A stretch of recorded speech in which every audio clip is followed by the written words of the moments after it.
Maybe I put yours in I'm mine so first. glad that everyone's here, and I'm glad to see your shining face. And we've got some exciting news. One of the things I wanted to place in front of you today, if you don't read the newsletter, is that we're going to have a t-shirt contest. And if you would send in a design for a t-shirt, and you the winner, we'll give you a free t-shirt. So we should have, I'd like to see those designs. Oh, is the mic on? Yeah. Okay. They're just It's too on, I'm close. just not talking into it. Sorry. So anyway, the t-shirt, we try to have the design in by the end of the month so that we can announce the winner in September. So I'm excited. We've got some great ideas already coming in. Yes, sir. What's the theme idea for The t-shirt's just to represent the group, Capital Fathers. the organization? The organization. So we had a t-shirt from the northern branch, y'all's group, from Amarillo. And it was that Linda had on. They didn't have flowers. But I'm not saying we're going to copy them, but just anyway, I like that one. So, but there's a bunch of good ones out there, and we've got some great ideas. So anyway, love to have your t-shirt be the winner.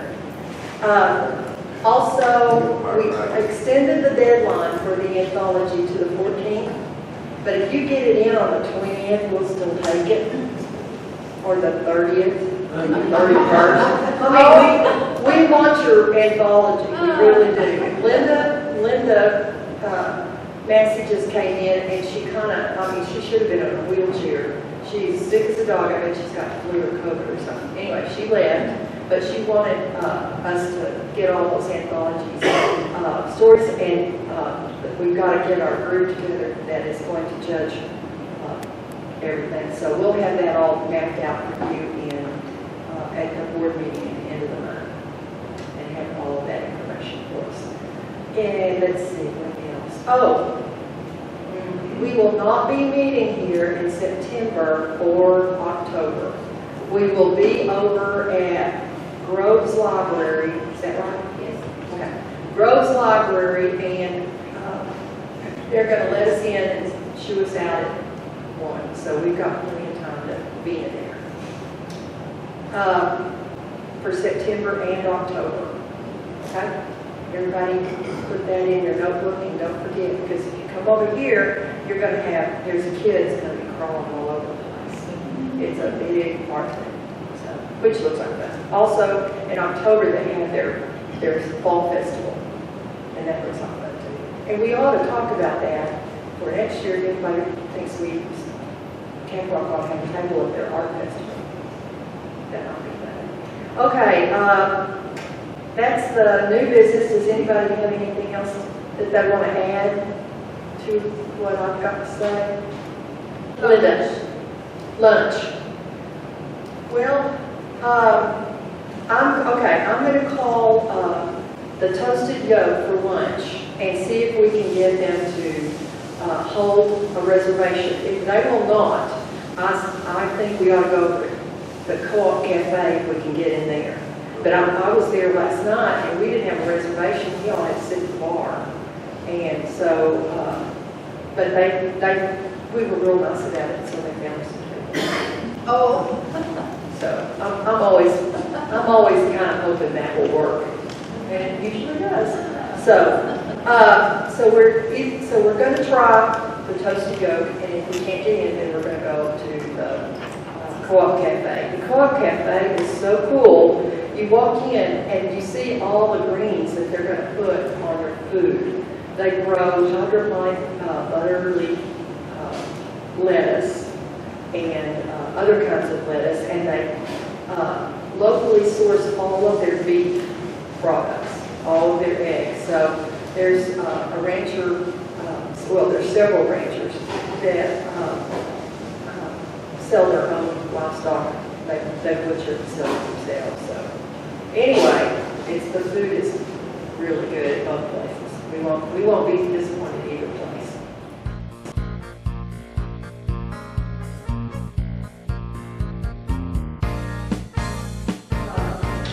Today, we are so fortunate to have Jefferson Marshall come to speak to us about, he's our author spotlight, and Jefferson is, he's kind of our pride and joy. We're very excited about him and his writing, and just think that it's nice to see the next generation coming up with talent and ambition, and that's good to see from Mr. Jefferson. So, all right, Jefferson, let's hear what you got to say. Good morning. Can everyone hear me okay? Hi, I'm Jefferson Marshall. I liked the idea of writing because you didn't have to speak to people a whole lot. So here I am speaking to a lot of people. So that's why I have a video today, was because they said I needed to talk for 10 minutes, and I figured if I'd showed a video, I'd only have to talk for 5. So if we'd be willing to hit the lights in the back. This was, they say if you don't take chances, they never happen. And so I grew up watching a show called Texas Country Reporter with Bob and Kelly Phillips, and so they were doing a story about Garner State Park, which is near Uvalde, Texas, and they were wanting any kind of information that people had about Garner, any stories that they had, and I emailed them and said that I'd written a children's story about Garner State Park. It's a park that's been around since the 1930s. They have swimming during the daytime in the cool Frio River, but dancing at nighttime since the 30s. So they emailed me back and they said they didn't want to do a story with me over Garner, and I was really upset about that, but they said we want to just do a story over you. And so, you know, I was kind of pretty excited about that and thankful. So I did not get to meet Bob and Carrie Phillips. They just finished their Kelly. They finished their last season of TCR, and they're about to have a new host in the fall. But Texas Country Reporter has been around for my entire life. So I'm excited to have been a part of their final season, and I was very grateful. So I wanted to show you that video.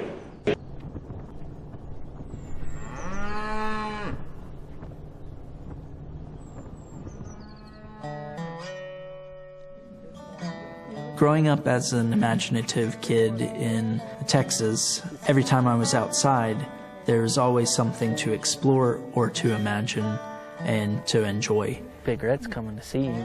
Yeah, he's coming on.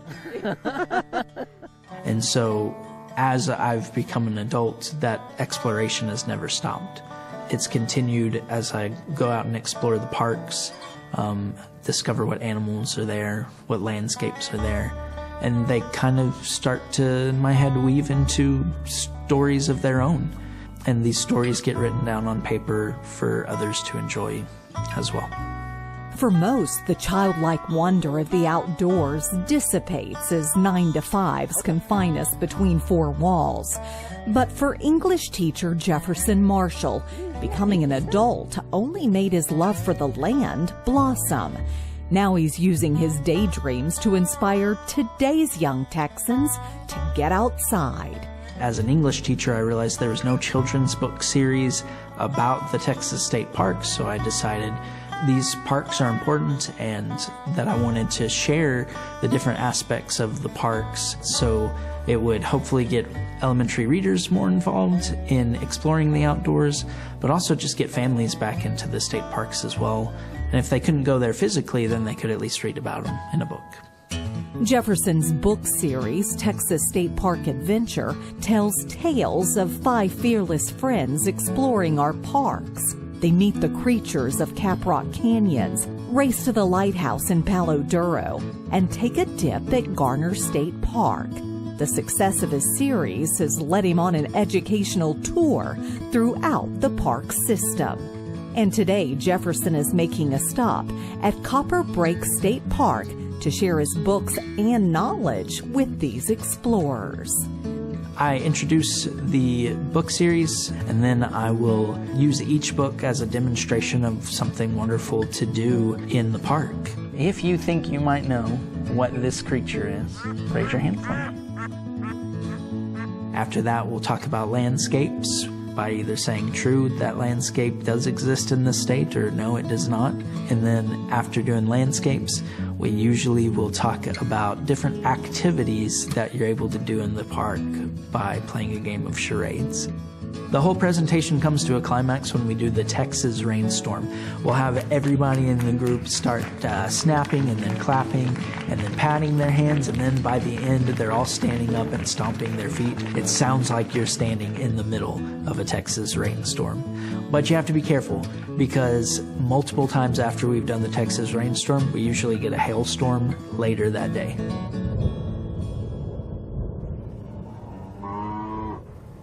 Who wants to see me do it? Hey, Dad. He got me kind of good that time. Jefferson is on a mission to instill not only a love for reading, but a love for the outdoors and the next generation. And while there's a plethora of artistry to be found inside our homes and offices, he says there is nothing more inspiring than the beauty of a Texas landscape. Something that Jefferson Marshall will never stop sourcing for his state park stories. Got it? I'm just simply a daydreamer. To be able to just daydream and then put some of those daydreams down on paper and it become a story that inspires others to daydream is what is super engaging and fun to me.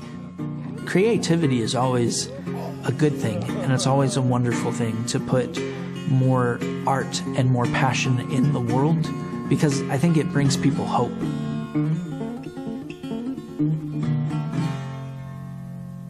I'm just extremely thankful that they allowed me to do that. No one watched it because of me. They watched it because my 3-year-old daughter in there, she stole the show.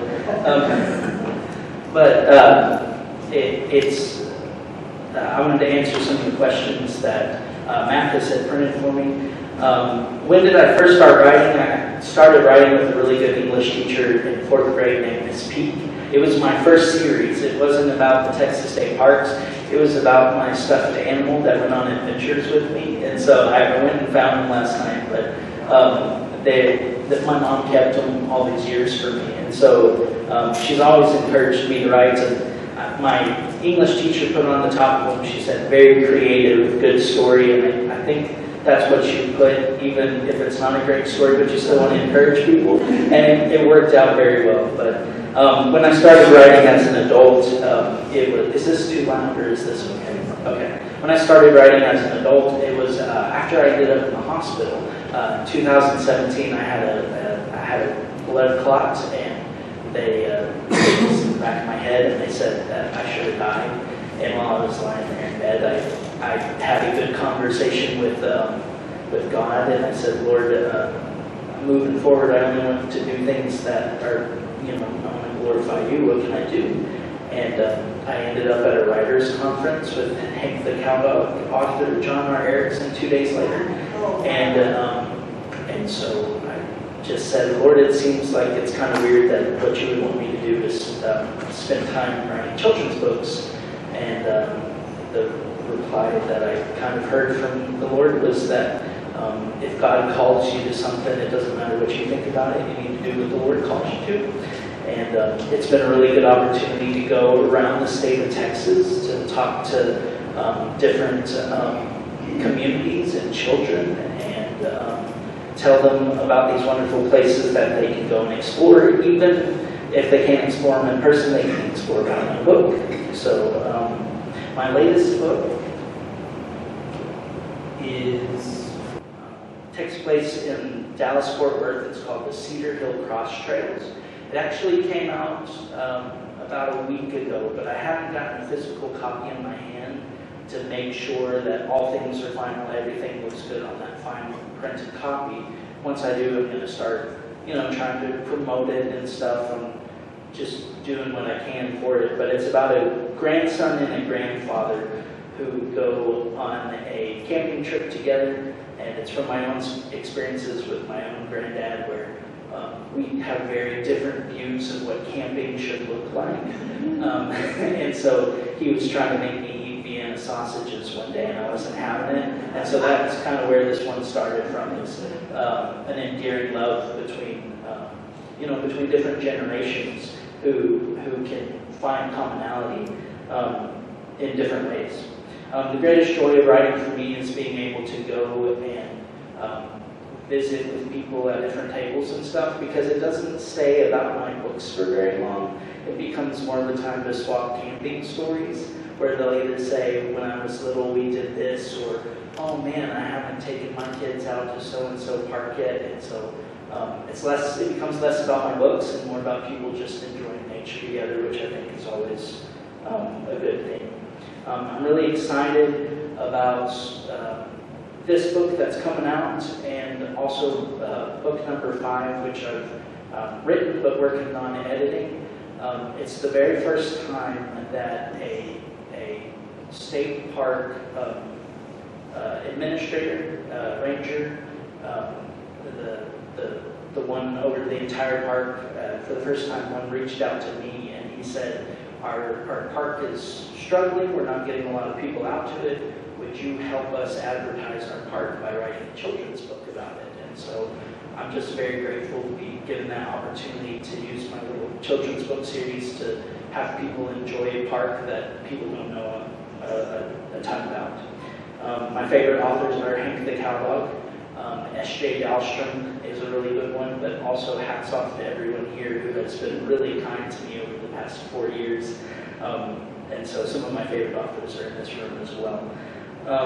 When I'm not writing, I like to be camping and outside and spending time with my wife and my daughter. And so I just thank you for your time. I thank you for what CWIA has meant to me over the years, people encouraging and saying, oh, that's a really good idea, or come and be at this booth, or come present today. Y'all have helped to give me opportunities, and just sometimes people just need someone to say they can do something before they'll try it, and so that's what this group has been. And so I thank you for allowing me to be here this morning, and for the support of my family, and for the support of CWIA. Thank you so much.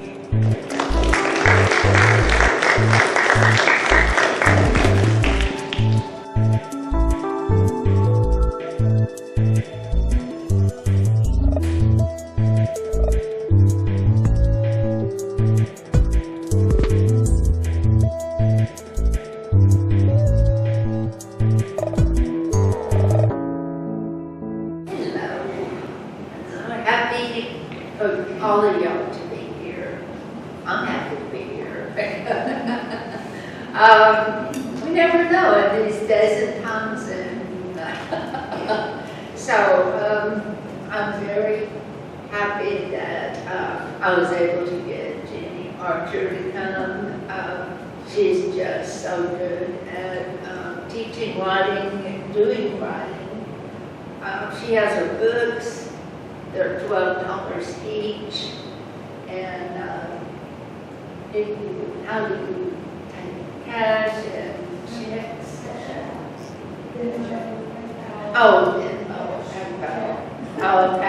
Okay, she can handle you.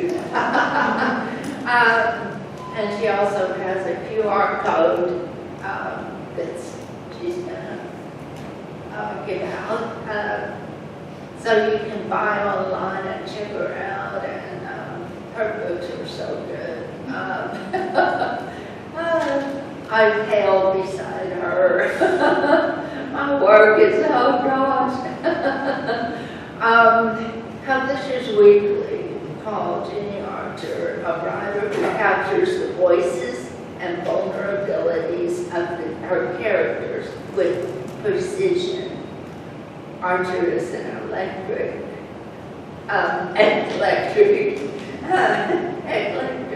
writer with a fiction and romance, young adult fiction, and nonfiction. She has twice been a finalist for Romance Writers of America Golden Heart, and was a finalist for the prestigious Rita Award. and a nomination for the Romantic Times Bookclub magazine reviewers choice award. So she's won a lot of awards. But she's been doing this a long time too, so it's not overnight success. Jennifer's debut novel for teens, Through Her Eyes, was selected by the Texas Library Association for their TAYSHAS list and for the Spirit of Texas, I need new glasses. Spirit of Texas reading program, middle grade. A second novel for teens, The Shadow Girl, was released by Harper Teen in April 2013. Drawing upon information in her nonfiction book, Happiness, Rehab, and Creative Steps to a More Joyful Life, Jennifer has taught creative writing and has presented numerous talks and workshops for educators, students, and writers, organizations, and bookstores. She lives in Amarillo and has started an exciting business with her son Brian called Archer Editing and Writing Service. And so if you have trouble, give her a holler. She can probably help you through any problem. So I present Jennifer Archer.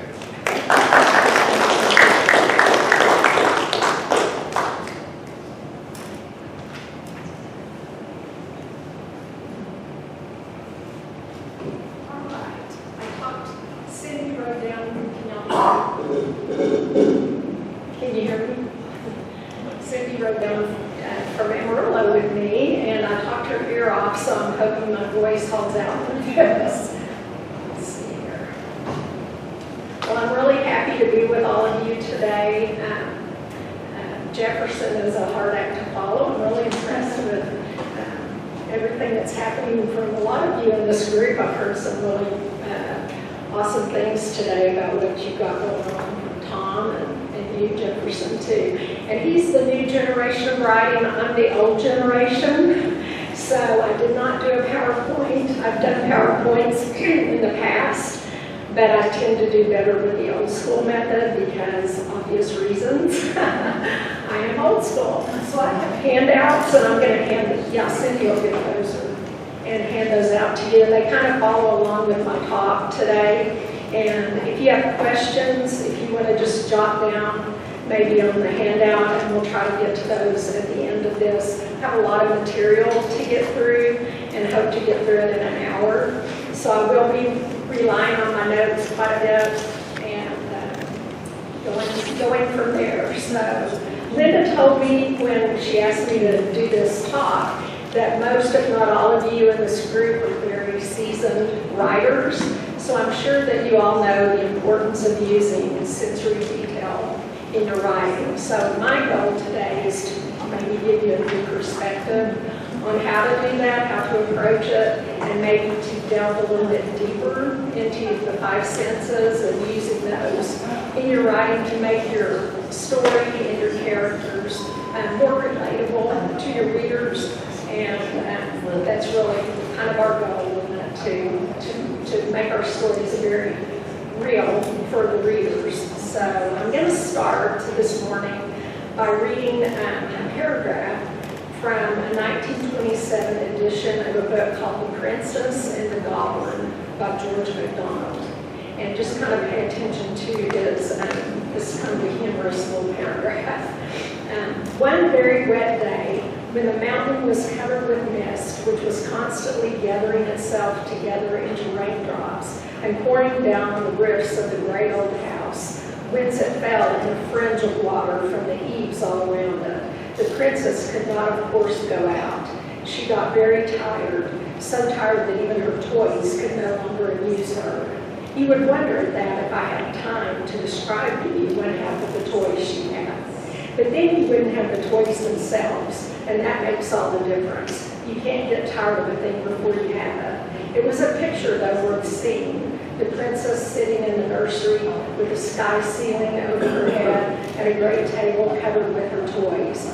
If the artist would like to draw this, I should advise him not to meddle with the toys. I'm afraid of attempting to describe them, and I think he had better not try to draw them. He can do 1,000 things I can't, but I don't think he could draw those toys. So, my goal is that none of us, if any of you have a fear of describing the toys or whatever it is in your book that you want to describe, that unlike George MacDonald in 1927, you don't have that fear anymore after we talked today about how to dive deeper into description and that sort of thing in your book using sensory detail. So let's get started. The first thing I wanted to talk about was how the use of the 5 senses can enhance a story. For one thing, it makes the setting and the characters and the situations seem real and more relatable to your reader. It makes the story more interesting and versatile, less superficial and predictable. It would be a pretty bland story if you didn't have description, and most description comes through your senses. Sensory detail can also trigger memories that evoke emotion in the story and in the reader. And emotional writing requires passion, and using sensory detail transfers the writer's and the character's passion to the reader, thereby connecting writer, character, and reader. And I think that's really cool because if we can connect to our characters, which is our goal, and then the characters connect with the reader, then we as writers have connected to our reader. And I've always thought that was really cool how we can connect to somebody that maybe we've never met or even spoken to through the written word. So that is our goal with using sensory detail. But how do we achieve it? How do we go about achieving that effectively in our writing? Well, as I've already noted, sensory writing is emotional, passionate writing. So in order to achieve it, you as a writer have to tap into your feelings. And most, if not all, feelings are generated from our senses.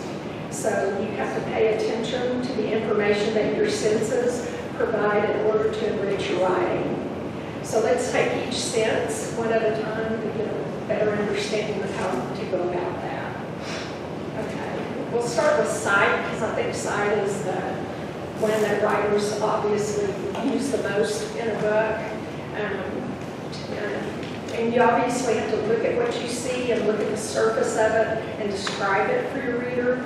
But in order to really enhance your writing, you also need to delve deeper and see not only with your eyes, but with your heart and soul as well. And to have your characters do that too. That requires that you avoid the natural human impulse to name or classify something and then dismiss it. And by that I mean, imagine that you're walking along a country road at dusk and the shadows begin to creep in around you. And shadows begin to creep in around you. If you were going to describe that in your writing, you might just say shadows crept in, which is kind of a cliche way of saying that in a common way, and leave it at that, and your reader would get what you were talking about because we've all seen shadows. Or you could add the adjectives dark or gloomy or some other such adjective before the word shadows, and again, your reader would get the idea.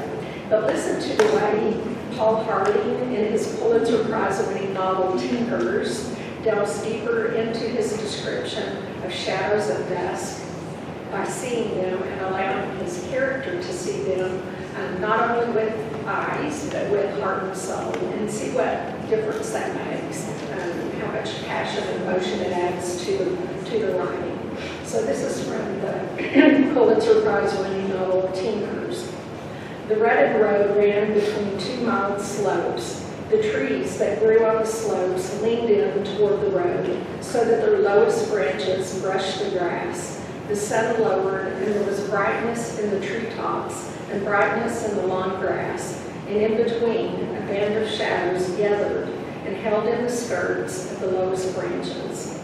Howard rode along the track and had the sense that once he passed, the shadows leaped out from beneath the edge of the forest, down the incline and out into the dirt.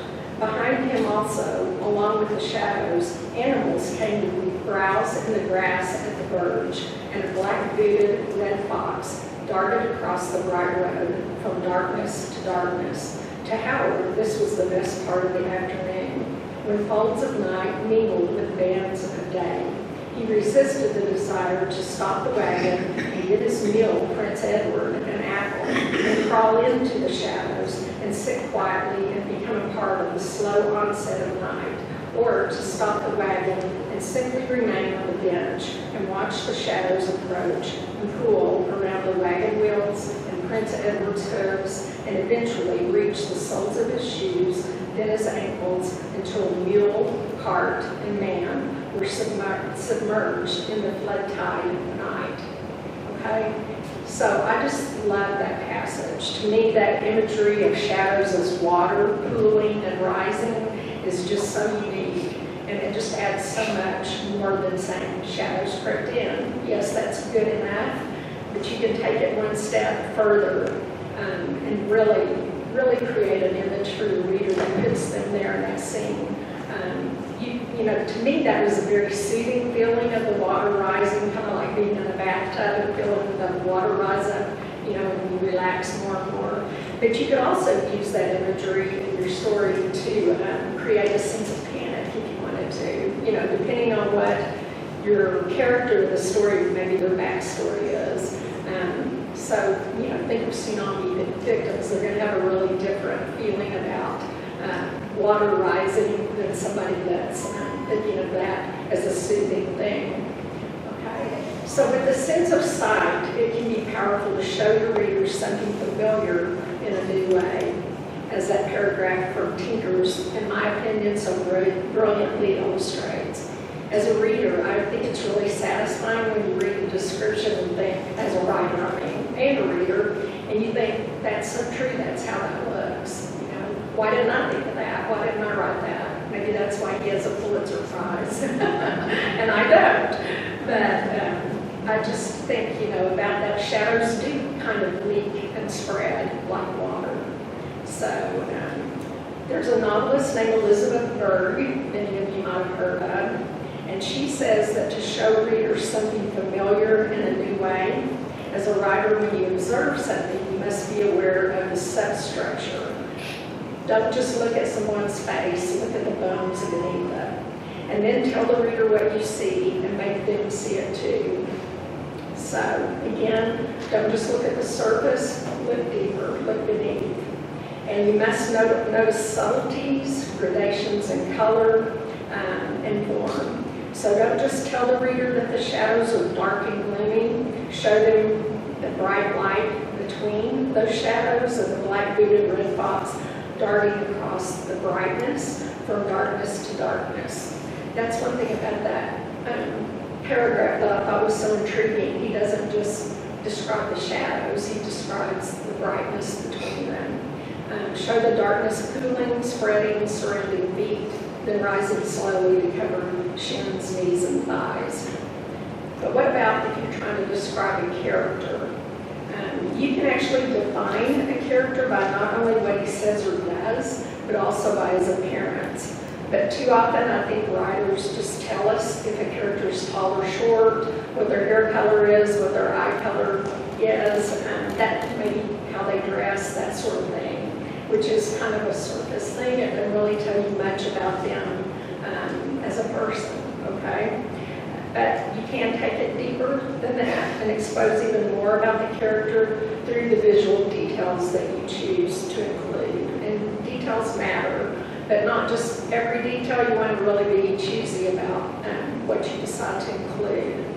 Preferably choose maybe one or two details about the character that are the best ones that get across things such as maybe the character's age, maybe their health, their personality, their mindset even. You can do that with description. For instance, a beginning writer might say something when they're describing an old woman as the old woman had short frizzy hair and blue eyes. She wore a purple shawl around her shoulders. Okay, there's detail there, but it doesn't really show the reader very much about who she is. And it tells you that she's old. And what's the first, I always say the first rule of writing is, when you're a beginner, is show, don't tell. So there's a way to, do it. Think about how to do that without telling your reader that the woman is old. So this is very rough, but here's just something I came up with. The woman wore her gray hair in a frizzy puff that didn't quite succeed in hiding the dark sunspots on her scalp. Her faded blue eyes met mine as she drew a crocheted purple shawl around her thin, hunched shoulders. Okay, so it's a bit overboard, but you get the idea. And I didn't use the word elderly or old, but hopefully those details about her, her faded blue eyes and her hair thinning, obviously, you see the spots on her scalp and her hunched shoulders. She's either very ill or she's elderly, so you get the idea without telling the reader that she is elderly. But what if she was, this old woman was struggling psychologically, or she was depressed or under a lot of stress, and you wanted to try to convey that, through visual details that you use. Here's an example from my novel, The Shift of Light. And the character in this scene is a teenage girl instead of an elderly woman, but you hopefully will get kind of the same idea of how to use visual details to tell about the character's mindset. After splashing cold water on my face in the sink, I glance into the mirror, pause, and stare. A girl I barely recognize stares back. Dry lips, bruised crescents beneath both eyes, 3 zits on my forehead, neighborly companions to the one on my chin. Hair smashed flat from the beret, not my glossy light brown San Francisco hair, sad dull hair that needs washing. The mirror reflects an image of the sort of girl who would duck and run if someone whispered, "Boo," and wiggled their fingers. I'm sick to think I've been walking around in public looking like this. I should have listened to Mom's concerns as well as Benelands and Tate's when they told me how tired I look. Okay, so in that section, nothing was said about her state of mind, but hopefully you kind of get the idea, that she's looking in the mirror and she's seeing an image of herself that is not typical of who she is. She's very disheveled, she has dark circles under her eyes, so you get the idea that something's going on with her mentally or emotionally in that section without telling the reader that. With the sense of sight, it can be powerful to, I'm sorry. I need to turn the page. So let's talk a bit more about the sense of sight in relation to setting. Ideally, we want to make the reader say, I'm there. Okay, that's really our goal, is to put the reader in the scene and even into the character so that they experience along with the character what's happening. And you can do that through visual description.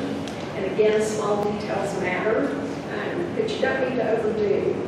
And I'm using a lot of examples today, and this one that I want to use to show you how you can show setting without just telling a person, telling a reader what it is, how you can show that through the details that you carefully choose. And this is from Linda Castillo's book, Breaking Silence. And some of y'all might know Linda. She used to live in Amarillo, and this is, she's a very successful with this series.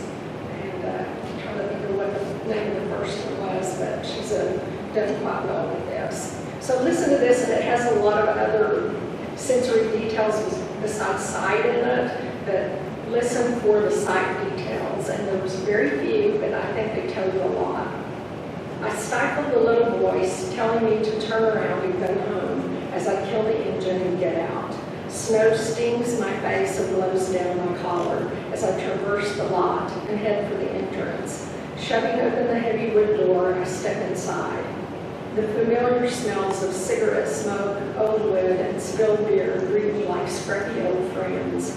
A classic Allman Brothers tune rattles from huge speakers mounted on the back wall. Two men sit on opposite sides of the bar watching a football game on the tube.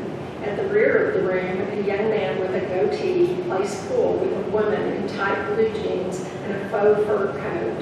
I go to the last booth where the bulb in the tulip light that dangles above the table is out. Okay, so there's only a few side details in there. Two men sitting at a bar with a TV with football on the screen, watching the TV.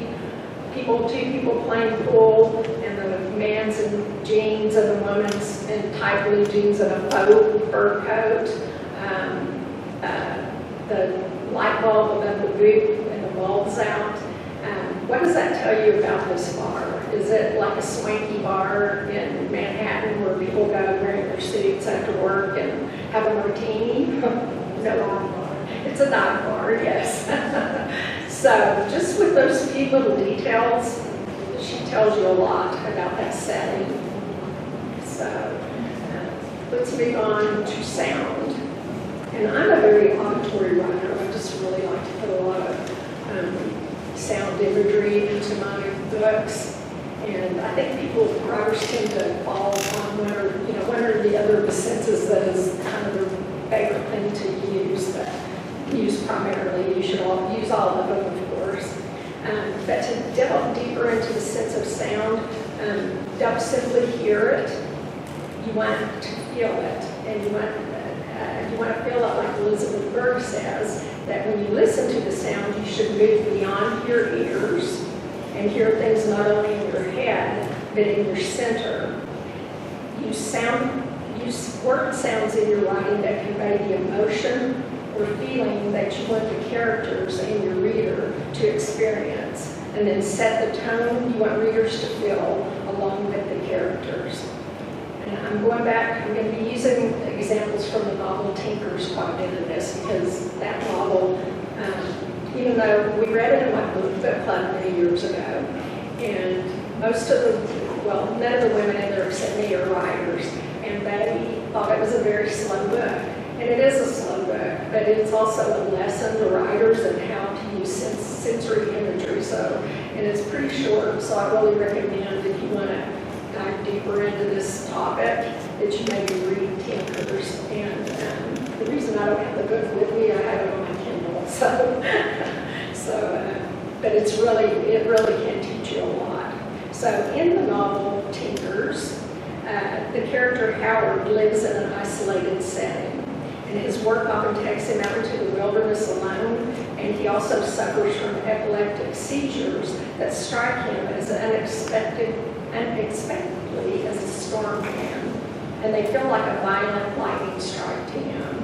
And the author uses this imagery to mirror what Howard feels when he's having a seizure, the imagery of a lightning storm or an oncoming storm. And here's an excellent example from the novel of moving beyond your ears when using sound, so that as a reader, you would feel it at your center, not only hear it. Okay. Wind combed through the fir trees around the rim of the pond like a rumor, like the murmur of old men muttering about the storm behind the mountain. The storm came up from behind the mountain, shrouding the peak. Lightning crawled down the mountain and drank at the water, lapped the shallows with electric tongues, stunning bolt-eyed frogs and small trout and silver minnows. Thunder cracked like falling timber and shook the cabin as it clapped the water skin. What is it like to be full of lightning? Howard wondered. What is it like to be split open from the inside by lightning? He used to imagine that it was like the rupture of a fit. Although he never remembered them, he had the sense that although there was cold before and chills after, during his seizures his blood boiled and his brain nearly fried in its skull pan. There was the black of the universe surrounding a pinwheel of light, needles of electricity forked out of the whirlpool of sparks. Most of this lightning flashed and was gone in an instant. But when one of the charges found its way through the door and into Howard, it stuck fast. It latched onto something inside of him and held and held. In the cold, blasted, numb hours following a seizure, confusion prevailed. Howard's blistered brain crackled and sparked blue behind his eyes, and he sat slumped, slack-jawed, blanket-wrapped, baffled by this diet of lightning. Okay. What does that stir in you, that segment? Anybody? To me, I felt an expectancy with the wind coming. It starts with the wind coming through the trees and around the edge of the pond, like old men muttering, like a rumor. That's just a very expectant feeling that kind of drew to me. And then it becomes increasingly kind of violent in a way. Thunder cracked like falling timber, shook the cabin, clapped the water skin, and then during his seizures, his blood boiled, which isn't really a sound word, but we all have heard boiling water, and so we know what that sound is. And his brain nearly fried in a skull pan. Again, really not sound words, but we know what it sounds like for something to be sizzling and frying and popping in a frying pan. So very ingenious way of using sound imagery without even using sound words there. His blistered brain crackled and sparked. So the description of the building storm, it really reflects Howard's emotions about the unpredictable and uncontrollable nature of his illness, I think. And his fear of not being in control of when it's going to happen. And the sounds mentioned really heighten that tension and emotion and make us as readers feel Howard's fear and lack of control. At least that's what it does for me. So really listen to language and not only the meaning of the words, but how they're spoken and the gestures made by the speaker. Okay? Now, it might seem off topic to talk about gestures when we're talking about sound words, but gestures can, in writing, they can really show a reader more clearly what the sound is or what the meaning is behind the character's words. And words are sounds, okay? So strive in your writing to use sound verbs accompanied by gestures that convey the meaning behind the words. Sometimes the gestures might be at odds with the words. For instance, think of a manipulative man who's telling his wife he loves her while he's gripping her arm so tight that, it can bruise her arm. So very at odds with his words. So the gesture really would tell the reader quite a bit about what's really behind those words he's saying. In the same vein, just the emphasis of a word, along with the gesture that accompanies it, can change its meaning. What if I said, Mary, pointed my finger, and then what if I said, Mary? Or what if I said, Mary? Okay, same word, same name, three different meanings behind that. One is kind of a reprimand, pointing the finger. One is, love or compassion or something. The other is surprise. So gestures with sounds can, really help with your writing to convey what's being said. And so more about dialogue. And dialogue is, the sound that we use most often, I think, in writing. And it might seem obvious to say this, but so many authors struggle to make that dialogue sound like people really speak. And so it's obviously really, really important for us to get that down and do it as effectively as we can. So how can you do that? How can you be more effective at that? Well, the way I did it was by becoming an eavesdropper. And especially when I was a younger writer, we might be out to my husband and I out to dinner, and he's talking to me, and then he pauses. This happened more than once, and he says, "You're not listening to me, you're listening to the table behind us, aren't you?" And I had to admit that I was, because I was so drawn to listening to people people's conversations because you learn so much from that, especially when they don't know you're listening to them. You just really pick up on a lot of things. The trick to doing that is to listen not only to what they're saying, but things like the speed that they're speaking, noting pauses or stammering, the volume level, depending on the situation that they're in. For example, here's just a quick, kind of silly example. Jane, your hair, I've never seen that style before. Wow, who cut that for you? Okay, so does the pause and the stammering kind of tell you what I really think about Jane's hairdo? So things like that, the pauses, the stammering, all those little added things in dialogue can really convey a lot. So also the speaker's breathing. Is it choppy? That might indicate he's nervous or afraid, or if he's out of breath. If he hasn't just run a marathon, he might be excited or panicky, or does he sigh after every sentence like he's weary or bored? So what does stammering or stuttering often imply? Maybe guilt or anxiety, maybe awkwardness, like the hairdo example. Another really strong, powerful thing for writing to really keep in mind is the power of silence. And in a way, silence is a sound. There's a whole very popular song written about that, The Sound of Silence. So there's very much power in silence in your writing. Used correctly, it can tell a reader even more than words in some situations. It might tell about a character's emotional state, their motivation, maybe a point they're trying to make, or their opinion, more in a way more than words can. Another silly example. What if I asked my husband, honey, am I too old to wear a dress this short? And with a laugh he replies, too old, never. And then he looks up away from the TV and at my legs and goes, oh, that's a pretty dress. Okay?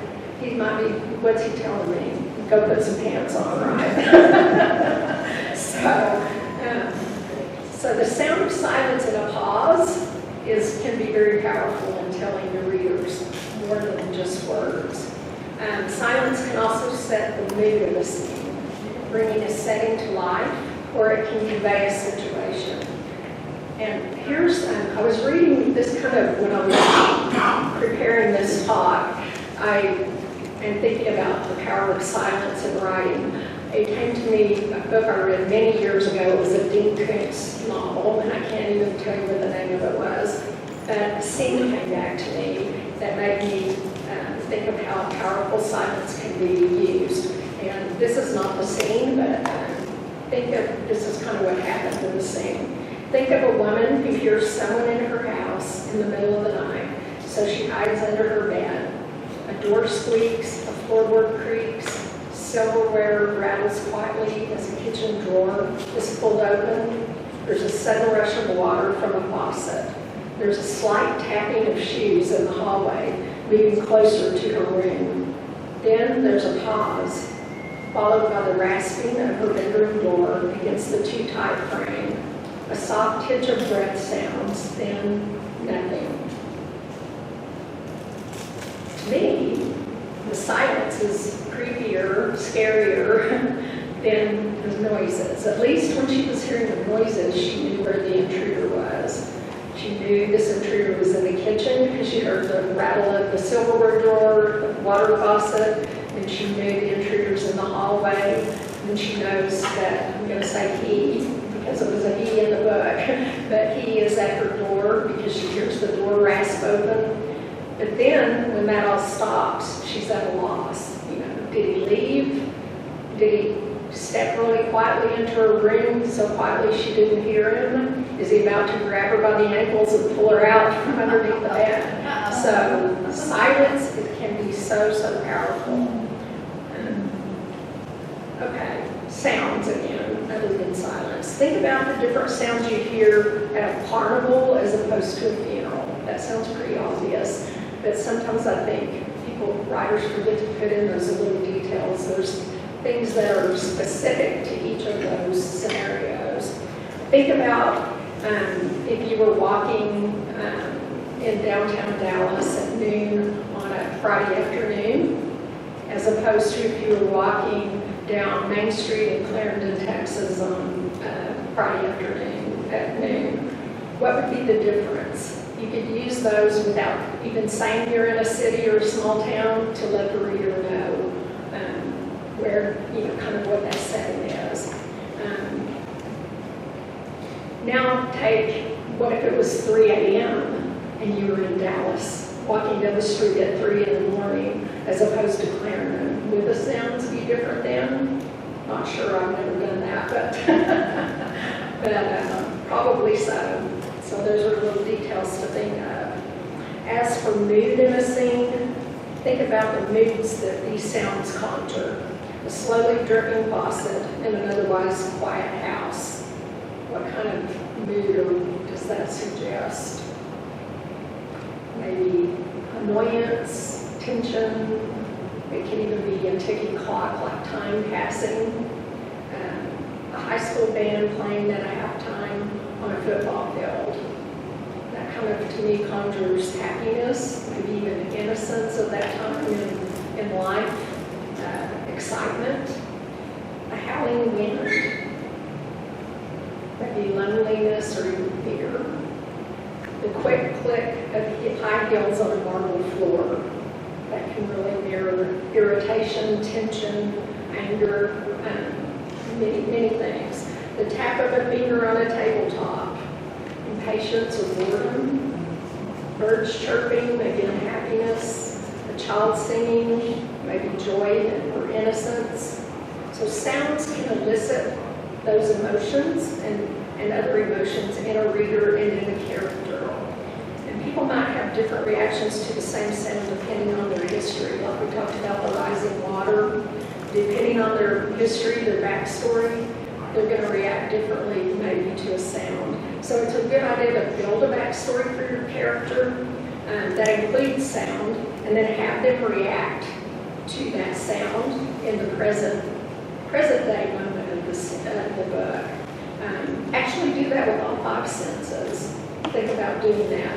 Bring in a backstory that includes a sound or a smell or whatever it is, and with something that happened to the character in their past, and then have them have to hear that or smell that or see that again in the present day, and how do they react to that? And that can be a really effective thing to do. For instance, if your heroine was in a horrible car wreck during a rainstorm as a child, an oncoming storm might generate stress and anxiety in her. That, in contrast, somebody that has happy memories of playing in the rain as a child is going to have a totally different reaction to that. So play with backstory a lot, and that's an effective way to use sensory detail. Let's talk a little bit about smell. And the sense of smell is probably one of the least used of the 5 senses of writing. It might tie with taste, I think, for that. Most least used. But you're going to miss out on a powerful way to enrich your story if you don't use that sensory detail. There's a book called Word Painting. It's a book on writing called Word Painting by Rebecca McClanahan. That's a really good book. And she calls smell our most primitive sense. And the reason for that is scent affects appetite and desire. I heard from several friends who had COVID at the height of the pandemic, who lost their sense of smell and then didn't want to eat, because they have no desire anymore to eat. And that happens a lot with elderly people too. I mean, my father was 94, and his sense of smell is not what it used to be, and he just doesn't have the appetite or desire to eat anymore very much. So that loss of desire, scent affects desire. Okay? And speaking of desire, pheromones have scientifically been proven to play a big part in people being attracted to each other, falling in love, and that sort of things. And So there's a reason why the perfume and cologne industry is such a big business, because scent affects desire. You can use scent in your writing to soothe or to agitate or to bring forth any emotion or memory. In fact, scent is the sense that most evokes memory. And so much of this will depend on the character's background again and what he or she associates with that scent. For example, the scent of a wood shop is my husband's. It's really soothing to my husband because he grew up back in the day. I don't even know if they have shop classes in school anymore, but he went to shop class, and that was his favorite class, probably his only class in life. So he has great memories of that, and also great memories of his wood shop with our son, our younger son, and teaching him to do woodworking and working on projects with him. So that is a very soothing sort of smell to him, is the smell of freshly cut wood. But take somebody that maybe lost a finger to a skill saw or something in wood shop and in school, and they're going to have a whole different reaction to the smell of that. My husband was a pharmacist before he retired, and he used to work with a guy who was also a pharmacist, and when the man was a young man, he went through chemotherapy treatments. And many years after those treatments ended, he could not make the chemo bags for patients because just the smell of that medicine triggered that memory for him and made him so nauseated he just couldn't do it. So that is how powerful the scent of smell is, and triggering memories and, just really emotion in someone. Here's another example from the novel Tinkers, in which the author uses scent in an interesting way. The way he does this is for a character to mark the passing of time and his own resilience. And a side note here, the character Gilbert is a hermit who lives alone in the woods. Howard took a tin of tobacco from the bundle of supplies he had brought for Gilbert and handed it to the hermit.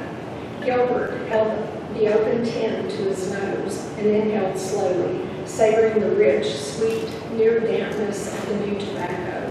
By the time he met Howard each year, he was down to the last flakes of his supply. Howard imagined that the fragrance of new tobacco was a sort of confirmation to Gilbert that he had indeed lived another year and endured another winter in the woods. Okay? So that just that scent let him know, another year's gone by, because he doesn't smell that except once a year when Howard brings it to him. So it lets him know that he's a survivor and he's resilient. And I think that's just such a unique and creative way to use scent to enhance character. And honestly, again, this novel is so rich with that, with sensory detail. Rita. It's very short. Okay, so don't ignore scent in your writing, but don't overdo it either. A little goes a long way, just like it does in real life. Sometimes keeping it simple is the best tactic, and only you can decide that. As an author, Rebecca McClanahan says, writing, if you were to write just the room filled with the smell of ripe peaches, that might be enough to draw your reader in and into that scene, and that might be enough.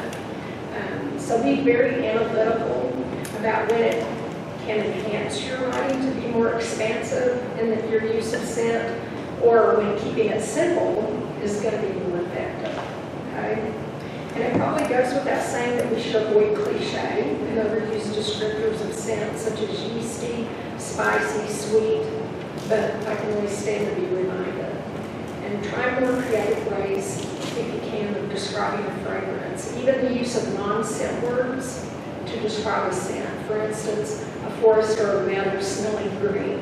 Okay, green really isn't a scent, but I think everybody in here probably knows that smell. If you say the forest smelled green, you know exactly what the author's saying. Okay, it's just kind of built into our psyche of what green smells like. And then the air on a bright spring day might smell crisp or sharp. Again, those aren't scent words, but we get it. We know what that smell is. An odor might also be described as an emotion, okay? Like the defeating smell of the subway. If any of you have been on down in a grungy kind of subway, and people are going to work and nobody's talking or making eye contact, and it's just, dirty, and you know that defeating smell, okay? Or the stuck-up smell of the first-class lounge. Okay, that one's a little bit harder, I think, but I get the idea of what the author would mean if they said the stuck-up sound of the first-class lounge. Okay. Taste. Taste and smell kind of go hand in hand. Like I said, you lose your sense of smell, you kind of lose your desire to eat. They're so connected, I think, that most of what we just went over applies to taste as well as scent as well as taste. Like scent, taste conjures memories and elicits emotion, but too often writers don't take advantage of the taste of their stories, and we limit our use only to the mention of food. And that can be good enough to draw your reader in, but only if they happen to be familiar with that food that you're talking about. So that technique can only take you so far as a writer. There are other common descriptors, words such as sweet, salty, bitter, sour. Those are limited as well, because sweet can be pleasant or unpleasant, depending on the intensity. Okay? Sour can describe, the pleasant taste of a lemon drop or the horrible taste of spoiled milk. So here are some things to keep in mind to help you expand on this sense in ways that will enrich your writing. Several elements are present with the sensation of taste, and you should be aware of all of them, and don't limit your description to only one word. For instance, when tasting something, you also tend to feel the texture of it and the shape of it with your tongue. And even though texture and shape aren't taste, if you use the texture and shape along with the taste, it just pulls the reader in more. They relate more to that. It's more familiar to them. So mention those, the texture and the shape of whatever your character is tasting in conjunction with the taste. And think beyond food when you're describing taste. For example, other things have taste. A kiss has a taste. Skin has a taste. It can be clean, soapy, stale. So think of the taste of other things and see if you can incorporate that into your writing. Taste modifiers can be used to describe things people don't put in their mouths, like a relationship turned bitter. Okay, we all know what that means, right?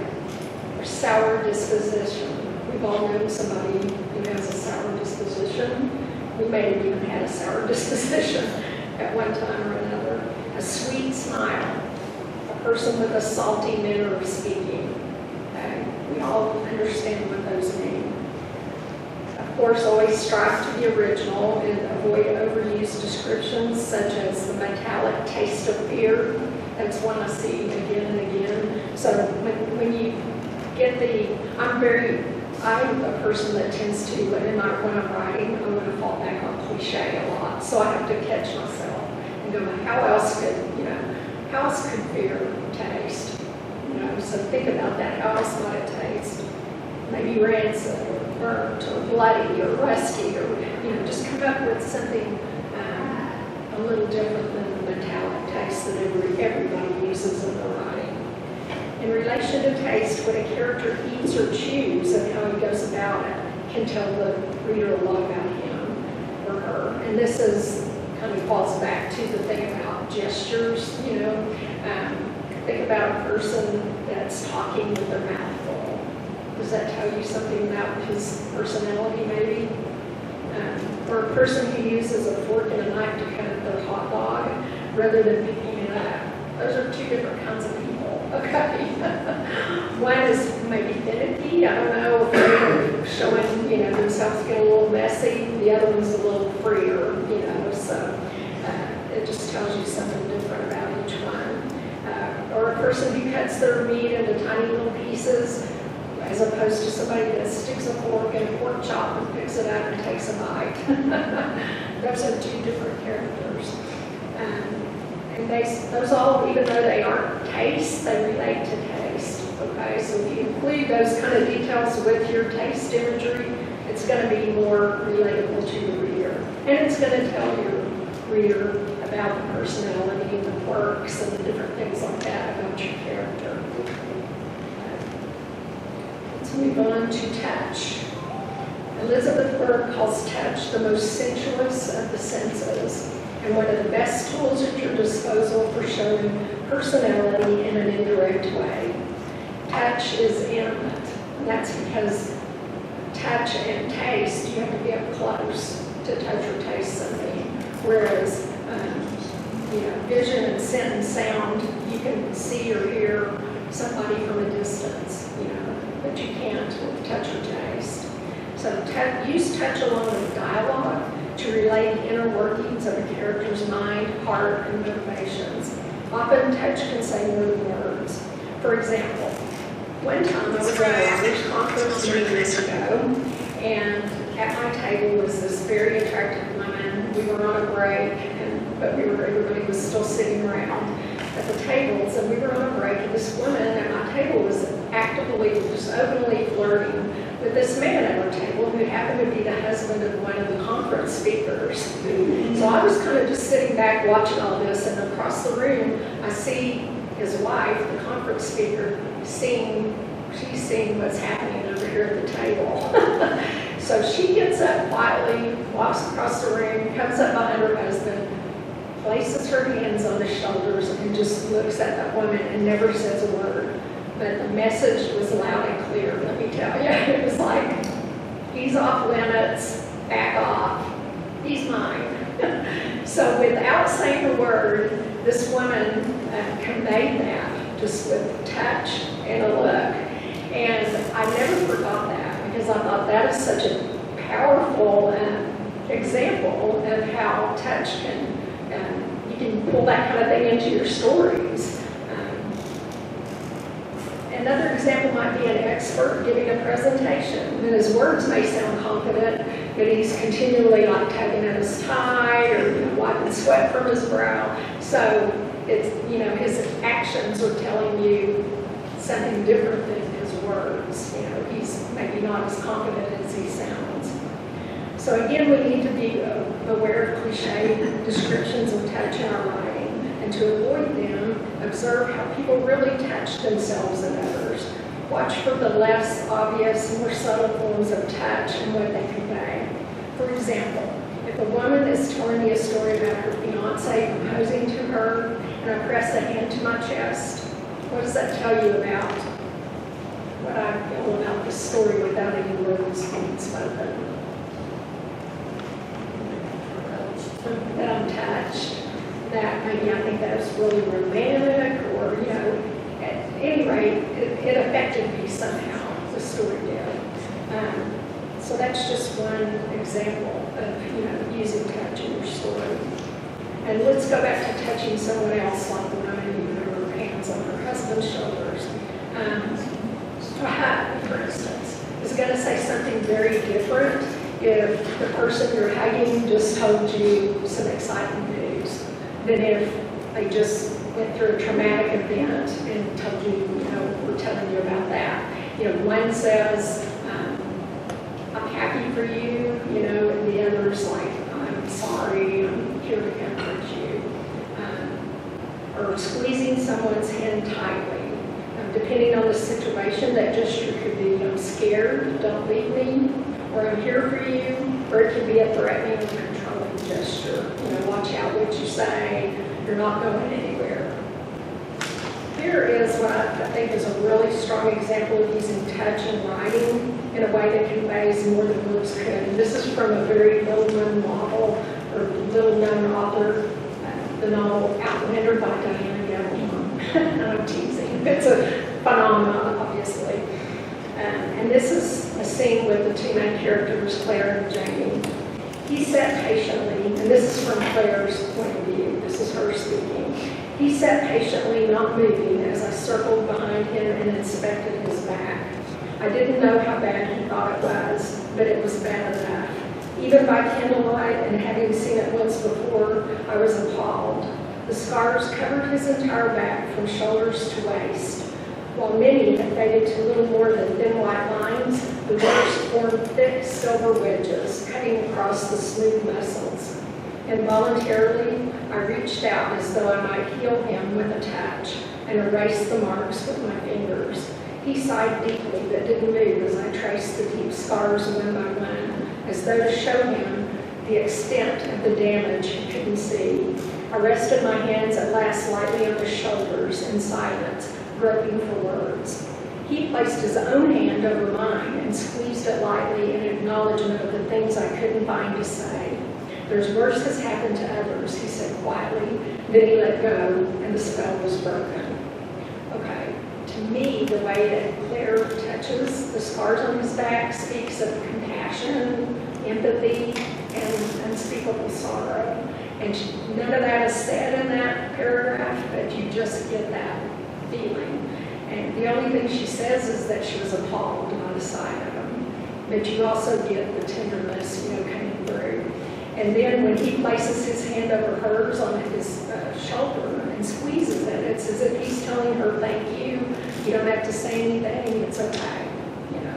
And characters can react to being touched in a myriad of different ways, conveying different feelings like joy, anger, trust, distrust, disgust, uncertainty.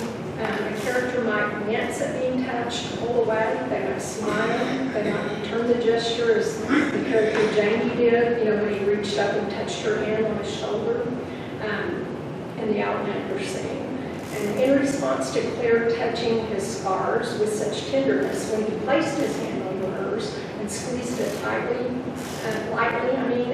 it's like he's telling her, I trust you, But he could have easily had a different reaction, were he not so comfortable with her. He might have withdrawn or jerked back or even slapped her hand away. His response showed, without the author saying so, that he does trust her and he's very comfortable with her and appreciates her concern. So in some instances, touch in writing is most powerful if you underplay it, okay? If we as readers were to see the flogging take place that happened that caused the scars on his back, the brutality of that act is strong enough without telling the reader how he's feeling in those moments that he's being flogged. In fact, too much description of a horrific act like that can really weaken the impact because it's kind of a case of your imagination filling in the blanks in a way that, there's really no words that can say that. So pay attention to when, certain things don't need to be described and to just let the reader's imagination fill in the blanks. And one last thing about the sense of touch. Don't limit touch in your writing to a character touching himself or another person. Think about things. The scratch or silkiness of a fabric against a character's skin. The sensation of raindrops or sunshine on his or her face. The brush of a kitten's fur against an ankle. Things such as that can really draw your reader in, not only to the scene, but into the character, so that they're feeling those things along with the character in that story that you're creating. So finally, I want to mention a few things to avoid when you're using sensory detail in your writing, and really we've touched on all of these already, but I think they bear repeating. Of course, avoid cliches like "my heart thundered," "soft as velvet," "sweet as honey." Those overused descriptions convey a lack of creativity and imagination. We don't want lazy writing, right? Easier said than done. Easier said than done. Avoid overuse of adjectives. Keep only the most powerful noun descriptors. Adjectives used sparingly can really pack a punch and create a vivid image in the reader's mind, but if you use them in abundance, it's going to really clutter and weaken the writing.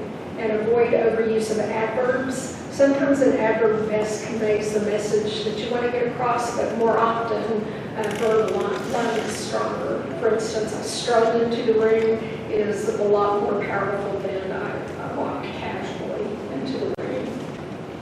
And avoid overkill, be subtle, or you risk becoming too purple. And by that, if you're a romance writer, you know exactly what I'm talking about, because romance writers are always getting accused of being too purple. Sometimes rightly so, sometimes not.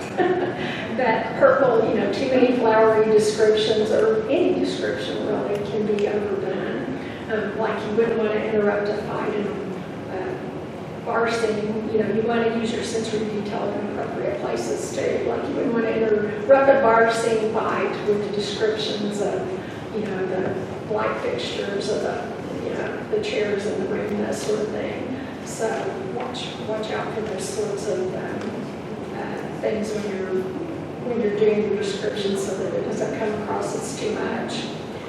And since we're probably out of time, we're going to skip doing this exercise, but there's an exercise in your handout that you might want to, while everything's kind of fresh on your mind, do when you get home. It's a really good exercise that kind of draws in all these things that we've talked about. So that is it. That's all I have for you today. Thank you so much for having me. I really enjoyed it. I hope you walk out of here with something that you can use in your writing to just kind of dive deeper and make it enrich it a little bit more. So thank you.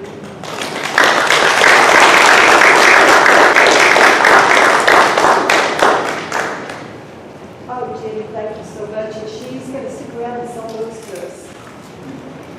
We are, which we will gladly buy. I like the mule named Prince Albert. That's good. And the rumor.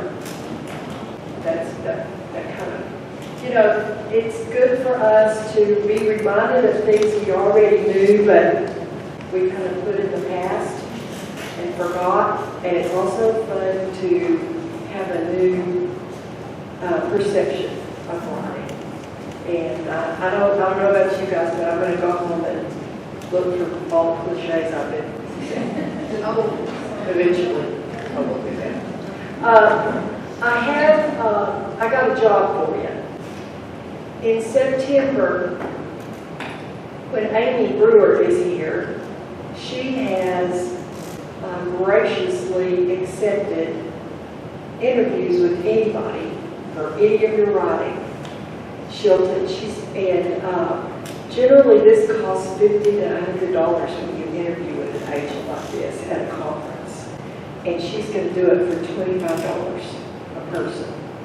And I'm pretty excited about this. And so we need to sign up. I need your name.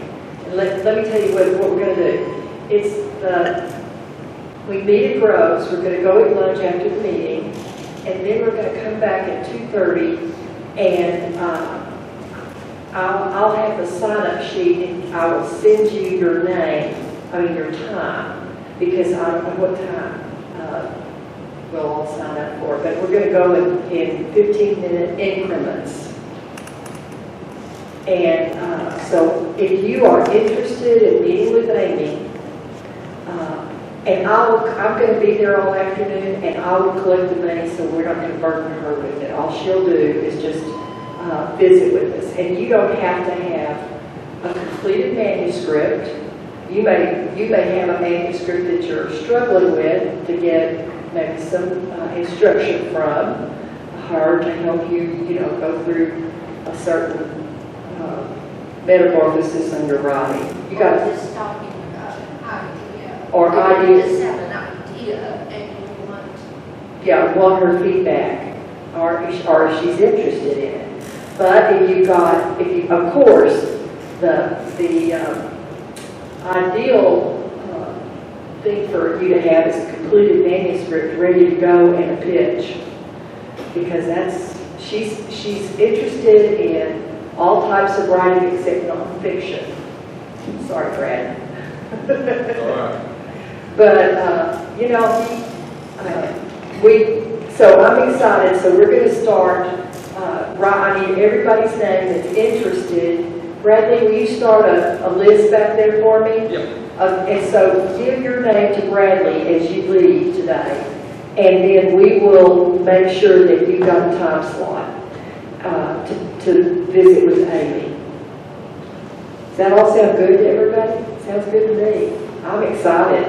Okay, this is a huge deal. You rarely get an agent willing to talk about your ideas and not show her your finished work. This is huge. Yeah, Dan. So if you have an idea and it's based on a previous story, should you bring the previous story with it, even if it's published? Sure, why not? Why not? She sounds like she is so easy to work with, and I'm just real excited. She's with the Metamorphosis Agency out of Oklahoma City, and I look them up and see who she's representing. So if all looks good, I mean, even if you don't sign with her, or it's still a great experience to have somebody, you know, that knows that's in the biz and is representing, you know, very successful authors. Her name is Amy Brewer. Oh yeah, come on down. We love you. Love you to come. Anybody, Linda, do you have something that you want to talk about on your list?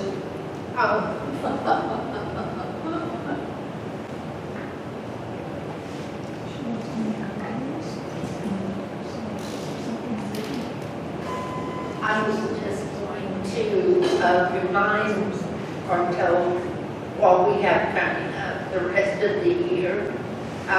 So Amy is the September speaker, and she'll do one-on-ones with whoever wants them. And that will be at the library. We're going to just stay in the library today. Yeah. And in October is Christina Stevens talking about her new nonfiction book. And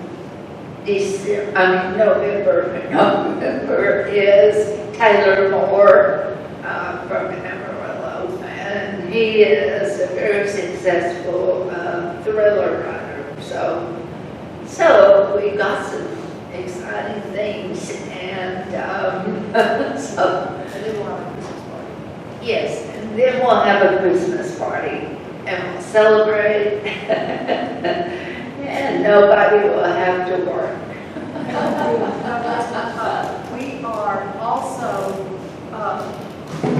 We are also needing replacements for people on the board. And if you would like to serve on our board, I see Jan back there going, no. Well, you better, or you're to see this, you know, all these people again. We need you. And so we would love, we desperately need a president-elect, and we would love to have anybody that's interested in technology, or the newsletter, or, and I think KJ is going to take over the website for us. And we need someone to help with hospitality, and well, anyway, we have a whole list of people that we would love to and see new faces on our board. It's not a huge responsibility. You meet once the last Saturday of every month, except July. Well, no, we do July. We don't meet in June. Last Saturday of June. So it's for a couple of hours and a little bit of homework, and show up. So it's not huge a deal. Just we need the help, and we all many hands make work light. So we probably need a community advisor, but we'll be thinking about that because we have to do another big community project every year.